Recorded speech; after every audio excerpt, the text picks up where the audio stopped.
um gancho de pesca de 6.000 anos, uma tumba de 800 anos chinesas, estátuas de faraós e esfinges, as 2.000 cabeças de carneiro do Egito, um terreno à venda com uma construção maia, e a pesquisa que desbanca o que achávamos ser o uso do Stonehenge. Isso é tudo que foi descoberto sobre o passado, agora no presente. Oi, eu sou o João da Operação Barba Russa, e se você não conhece esse projeto aqui, toda sexta-feira eu passo para contar para vocês as últimas descobertas que tiveram na ciência que ajude a gente a entender um pouquinho melhor o passado. E a primeira notícia foi a descoberta desse anzol de cobre de quase 6.000 anos encontrados ali na região de Israel. Ele é muito interessante porque ele é de uma idade muito próxima do começo do domínio do cobre por aquele povo e pelo seu tamanho, que provavelmente indica que ele era usado para pescar ou tubarões ou atum, o que ajuda a gente a entender um pouquinho melhor as dinâmicas, tanto comerciais quanto alimentícias desse povo dessa região. E a próxima notícia vem lá de Shanxi, na China, onde a gente descobriu uma tumba de 800 anos de idade com 3 caveiras dentro. E não é simplesmente um cômodo muito pequenininho onde tem esses 3 cadáveres ali, não. É uma tumba extremamente delicada, muito bem ornamentada e simplesmente encantadora. Da análise desses esqueletos, a gente conseguiu descobrir que um deles é provavelmente de uma criança entre 6 e 8 anos de idade e os outros 2 são de homens entre 50 e 60 anos. Além disso, a gente também encontrou vários outros objetos, especialmente um documento que diz ali a data da compra daquele terreno, que tá um pouco lascadinho, mas a gente conseguiu achar e datar ele entre mais ou menos 1190 e 1196. Essas próximas 2 notícias são sobre o Egito,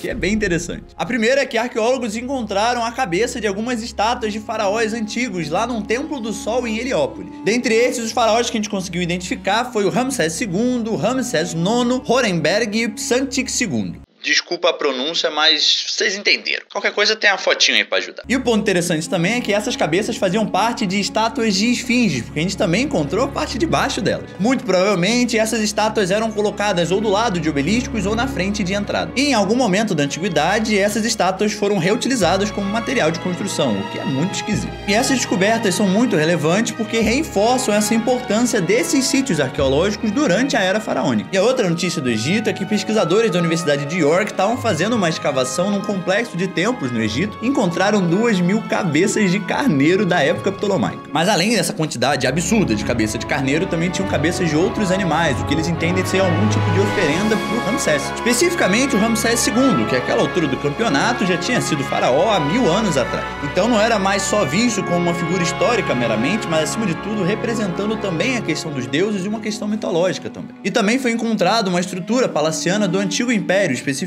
da Sexta Dinastia. E esse conjunto de descobertas todos ajuda a gente a reconstruir e entender um pouquinho melhor não só a Era Ptolomaica, mas também a época do Antigo Império e como é que aqueles templos e organizações funcionavam. E a próxima notícia, muito triste na verdade, é que o Instituto Nacional de Antropologia e História do México está entrando com uma ação legal para impedir a venda de um terreno. Isso porque esse terreno, que foi anunciado nas redes sociais, tendo 249 hectares, tem dentro dele estruturas maias antigas, que inclusive são monumentos registrados do Atlas Arqueológico do estado de Yucatán, então eles não podem vender isso de jeito nenhum, porque isso não fica uma propriedade privada. Qualquer coisa relacionada à arqueologia e antiguidade do povo mexicano é considerado propriedade do povo mexicano, portanto do estado. No grupo do Facebook, onde ele está vendendo, ele chama esse local de um rancho, que é localizado a 10 minutos da zona arqueológica de Uxmal e tem pirâmides, que obviamente você não pode vender, né, irmão? Porque não é seu. No anúncio, esse terreno está sendo vendido a 18 milhões de pesos, o que dá mais ou menos 5 milhões e 66 mil reais. E isso é muito preocupante, não só pela questão simples e direta de que esse tipo de propriedade, esse tipo de estrutura não é nenhum tipo de propriedade privada e não pode ser por conta da Constituição mexicana, mas também que se essa venda for aprovada, vai abrir precedente para outros terrenos que também têm estruturas arqueológicas serem vendidas. E aí, cara, infelizmente já era, a gente não sabe que fim vai ter nada disso. Então, inclusive, se você se importa com esse tipo de coisa, fica de olho e acompanhe as notícias locais do México. E a última notícia é que um artigo foi lançado semana passada dentro do Cambridge University Press que desbanca um pouco as teorias que a gente tinha sobre o Stonehenge. Basicamente, o artigo está se propondo a desbancar a antiga hipótese de que o Stonehenge teria sido construído para ser um calendário certinho, que representaria o ano dos seus 365,25 dias, ou seja, similar ao calendário juliano. E aí, ao longo do artigo, ele vai mostrando como que essa argumentação não tem nenhum tipo de substância teórica por trás dela. Na verdade, é baseado numa numerologia numerologia, uma astrologia errada e umas analogias que não fazem sentido nenhum. E se você gosta desse tipo de discussão teórica entre cientistas se batendo, pode dar um confere, eu vou colocar o link aqui na descrição, assim como todas as outras notícias. Mas é isso, espero que você tenha gostado e tenha ficado inteirado sobre as notícias do passado que foram descobertas agora no presente. E aí você já sabe o resto, né? Se você gostou e não deixou um like, pelo amor de Deus, deixa um like aí. Se você não conhecia o canal, oi, tudo bem? Seja bem-vindo, já se inscreve aqui.